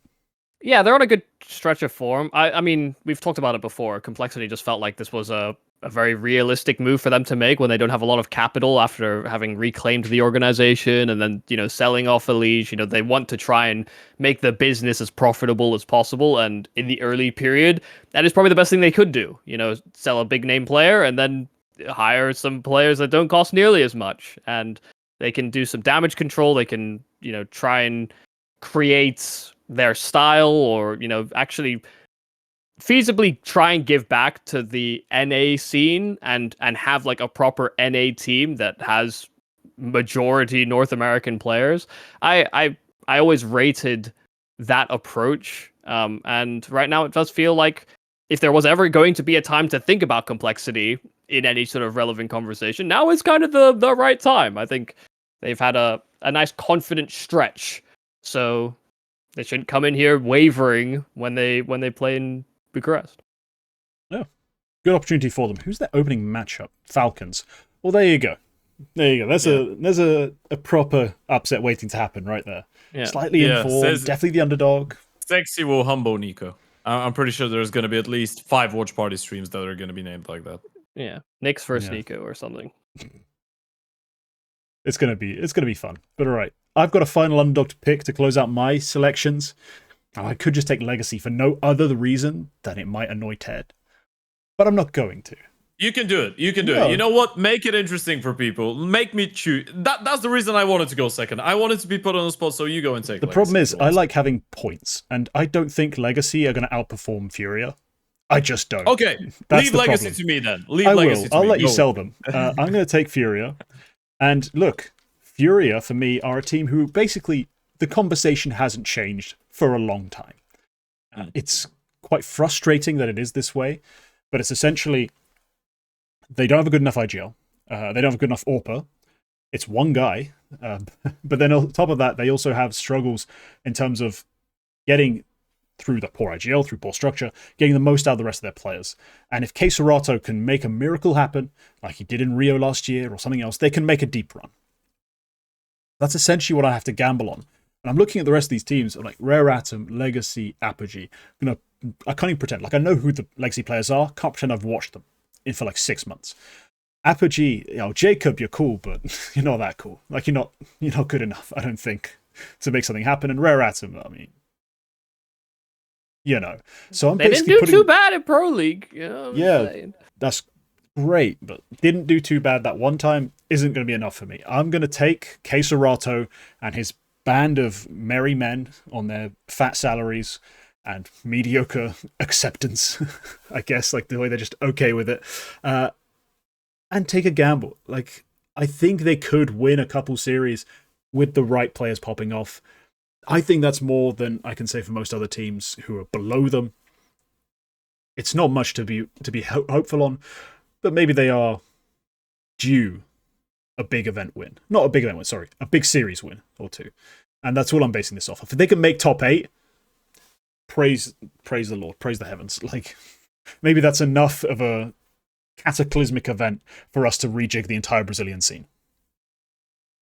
No, I'd say there's many other teams that can play Counter-Strike. Furia just can't do it. I don't know. No, obviously I'm taking the piss a little bit, but the crazy thing is I actually like a lot of the players. I have personal affection. Obviously, I have a lot of respect for Fallen, but it's just with those players you got to be much better, and you were given enough time. I think to produce those results.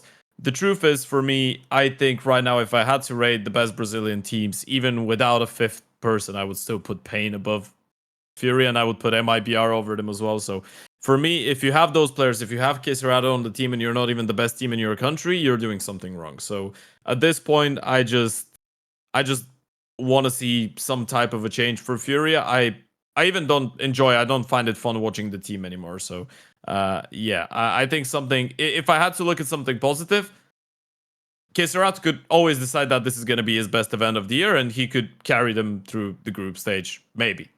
The event's not in Finland. No, they're not. Yeah. they win all the events in Finland. That is true. They only win events in Finland. I mean, my hot take is that I actually don't think that Furia is that bad. Okay. Damn. I don't think they're going to win at titles, but I think they will make it out of groups.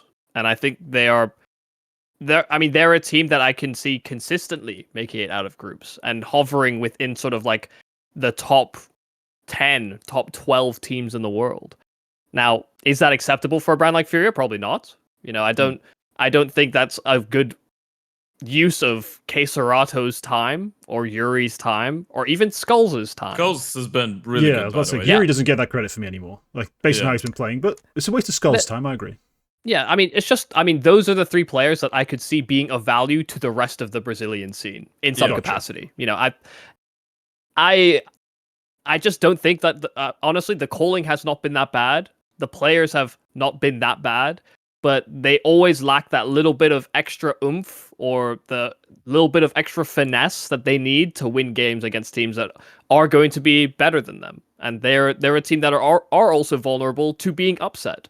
But if I just think about it from like a pure how they start the round and what is their idea in the mid round, I actually don't think the ideas are typically bad for Furia. It's just they don't work to a higher degree than they work. Conceptually the plan might be nice, but the execution they're sometimes lacking. Yeah. Well, hey, thanks for building the case for me. All good. Love it to get such a good team so deep in the picks. Ted, I've left you Legacy. Tell us why they're secretly the best Brazilian team, second best, third best, whatever it is, better than Furia. So the truth is, I think Jacob is the best Polish player coming. No, I'm not. I'm not talking about Apo. I've already put Legacy on your pick. It's fine. It is Legacy. It is Legacy. The reason I actually am excited about Legacy, first of all, this team has not actually played international Counter-Strike so far with their 5-man lineup, right? Because they made some changes at the start of the year. They bring in Nissim, they bring in Lux. Lux is the IGL now. Both of them, by the way, for the people that don't remember, Lux used to play on Pain for a really long time. So if you're looking at someone that is a made up, well, not made up in-game leader, but he's now getting into the groove of being an IGO, he's going to be heavily influenced by one person that is considered by many to be the best Brazilian IGL right now, who's Biguzera, right? And it's really difficult to believe that Lux would spend such a long time without really getting something from the style of Biguzera and actually creating a space where a lot of the individuals feel comfortable with going for plays, but he's not in the same time building the game around himself. From what I've seen on the side of Legacy, it's actually more open for guys like Dumao to shine, right? And he's been playing really well so far this year. The only reason that I can't be fully sold on Legacy playing good Counter-Strike is the fact that they haven't played against non-South American or North American teams. But the one thing that I could say is that those guys in South America have been beating Red Canids, which is Coldzera and Henny's team, obviously. They've been beating teams like, they've been beating teams like Fluxo, like Sharks, like Bestia. For everyone that is following South American CS, you know that those are some of the more decent teams there, right? And they're beating them pretty easily. They play series against, let's say, they still lose to MIBR and Imperial, but against MIBR, they had that one best of 3 that I watched, which was at the start of February, where they got double digits in both the rounds. I think right now with this team, Lux is going to progressively become better and better. When he's forming as an IGO, he's probably going to listen to his players a lot more and what they need and what they want to be doing in the server in order to feel comfortable. I still think Dumau's a really good mechanical player, and he was hyped up a couple years ago. But now in this system, whatever the essence of it is, it feels like he's playing better Counter-Strike again. And Nissim, by the way, I think is a really underrated piece because he was one of the most hyped up Brazilian players last year when Payne made the Copenhagen major. And everyone actually forgot that there was that entire drama with him being on loan and being contracted to another organization. So Payne wanted to keep him, but they couldn't because of contracts. So we, on paper, have someone that had the potential to be on Payne when they were at their peak, and Biguzera wanted on Payne. A newly created in-game leader who's been schooled by Biguzera on how to be an IGL. And then you have a couple guys that have been on the team for a longer time that all of us know are really skilled in Lado and Dumau. Sadzin's a little bit shaky for me, but I still feel like he could be all right on a good day individually. So yeah, that's why Legacy is my last pick. Okay, I'm going to be honest. I don't watch Brazilian CS, time zones, plus don't care. But more importantly, I haven't watched them play any EU games, any NA games. And I don't trust Brazilian results. I don't know about you, Yumi. Like, I struggle to trust it still. I mean, they played the Bad News Capybaras, which is an NA team. I mean, even when they beat like other Brazilian teams that are considered top Brazilian teams, any Brazilian v Brazilian match in Brazil, I just don't trust. Yeah, of course. They did beat 9Z in a best of 5. Nines, you're not excellent right now. I'm sad about that, Michael. But no, they're not. Martinez is good still, but everyone else is a bit... Yeah, I'm unfortunately in the position as well where like I haven't watched this new look Legacy. I think the last time I would have watched them was last year, and that was prior to the Lux move. I wasn't even aware that Lux was calling, which is kind of crazy to me because I think when I think Lux, I think aggressive space taker entry fragger type. On certain maps only. But I don't think of him as an in-game leader. I don't think of him as being that vocal. And it does beg the question, if he has that capacity, I think some of the problems on Payne kind of actually, the Lux, there's a Lux-shaped hole inside of Payne right now. But they opted to remove him. So yeah, I don't really have any like strong counter or positive arguments other than Dumau's pretty good. I rate Lux quite highly. And thumbs up for Dumau. Yeah. Those two get a big old thumbs up. Yeah. But okay, Yumi, the final pick of the show.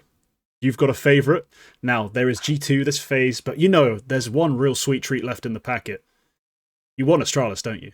I don't like ass. Let's go with G2. I've decided I'm more of a face man. Listen. I can never see the Astralis logo the same again. I wasn't going to pick Astralis. G2 are playing better. That's about as much as I need. I said I would have... the last time I was going to pick him was maybe last event if they didn't make playoffs. But they made playoffs. They beat the Mongolz in probably the most convincing victory I've seen to date. Ever, and since Snacks arrived. I rate them higher than FaZe or Astralis. So I don't think there's really much more to say aside from Hunter, good, seems to be getting better at calling on CT sides. Snacks, his calls on T have actually been good in general. My main concern, Heavy God. What is his purpose?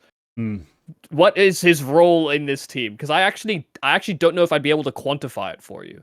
Like, Malbs, I can understand, is supposed to be an ideas man, try and fill the Nico-sized hole. I get that more conceptually, but Heavy God, he's just kind of there. And considering how good he was on OG, and how much he was touted for his ability on Cloud9, I just don't see Heavy God really ever having influences in these games. No, it's been rough. Ted, I don't know about you, but I did a pretty extensive breakdown on my thoughts on G2 versus Mongolz especially, just in terms of everything that goes wrong, everything that still goes wrong with the team. In terms of especially the T side. As much as you said Snacks, you said Snacks' calling is getting better. He's an IGL. The entire team sometimes just breaks down into random disconnected peaks, and the number of rounds they finish with improper util, so can't actually do the full exec. Shocking. Ted, do you have as much positivity for this team, or do you still have some niggling doubts?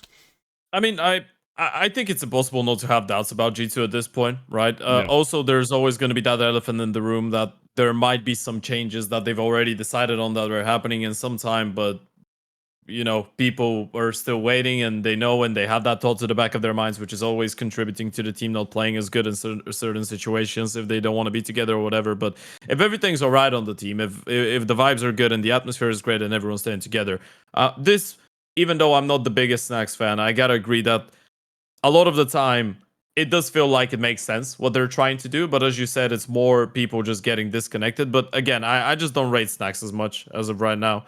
And as Michael, I am struggling to identify exactly what the identity of this team should be and what the place of Heavy God, for example, needs to be, because I think he's an excellent player. I love Heavy God. But I just think this is a team that has a couple people that, in my eyes, don't go well together put there. And you've just put some decent players and one of the best players in the world. And you're like, okay, make me a team that now play good. They, in an event like this one, they can obviously do well. They can still play a really good event. They can make playoffs. They could potentially even win the entire thing, right? If Monacy decides to have one of those special events, and if everything starts clicking, on paper this could be a good team. I just, again, look at the team, and in my head, this is a lineup that's not going to be the same in 3 months' time. So I can't even put too much emphasis onto trying to figure out why things are not working out right now. I think the way that I looked at that Mao's G2 game was that, listen, I actually value Mao's very highly right now, but not because they're the most structured team in the world. It's that because I actually think they are the best mid-round team in the world. Yes. They come up with crafty solutions. They find outs. They're very, very good at that. And G2, didn't really have I don't think didn't come in really ready for the playoffs in the same way that Mao's were, but then also just didn't plug those gaps or even forecast where Mao's were at any given point. They got strategically outworked. They got individually outworked in terms of just firepower. And I think Monacy even did something on his Telegram being like, we didn't play like we deserved to be in the playoffs, which I think Maui even tweeted about. And listen, I think they deserve to be in the playoffs. But I think from the way that that's phrased, as Monacy's like, we didn't play like we were a playoff team. Yeah. Which I think is fair. They really did not play up to that standard. So I'm not too concerned. I think right now, if we're looking at teams that should actually pick teams apart that are trying to find their style, Vitality, Mao's, Spirit, those are the three teams that I will actually excuse a lot of those types of results. It's when they lose to, even Eternal Fire I could maybe excuse, or the Mongolz maybe. They're just not top six. It's just that's yeah. I mean, I've effectively. If we can excuse losing to the entire top six, they're just not top 16, which should be the goal with Monacy bare minimum, right? Sure, yeah, but I also just think they don't know what they're doing calling wise and who's supposed to have the voice and getting that hierarchy sorted. I think it's getting better. I think is the big thing for me, is that it has been improving tournament to tournament, but it's still not up to scratch when you're comparing them to the other top six. Okay. All right. Well, look, talent-wise, they could still go deep. They could still win this event. That's the risk of not picking them, really, is if G2 show up looking like they did against Mongolz all tournament long, they're going to win the event. No doubt about it. That's the danger of not picking the team with Monacy, Malbs, and Heavy God. But we've all taken some risks. We left that pick to last. But that wraps up all of our picks. And we, of course, want to hear from you guys. So leave a like if you enjoyed. Leave a comment telling us your thoughts on all these picks. Would you have taken Falcons where I took them? I'm going to assume I'm going to take some flack for that one. I always do. But yeah. So if you want to see more content, members get rights and more content on top of it. We'll see you next time.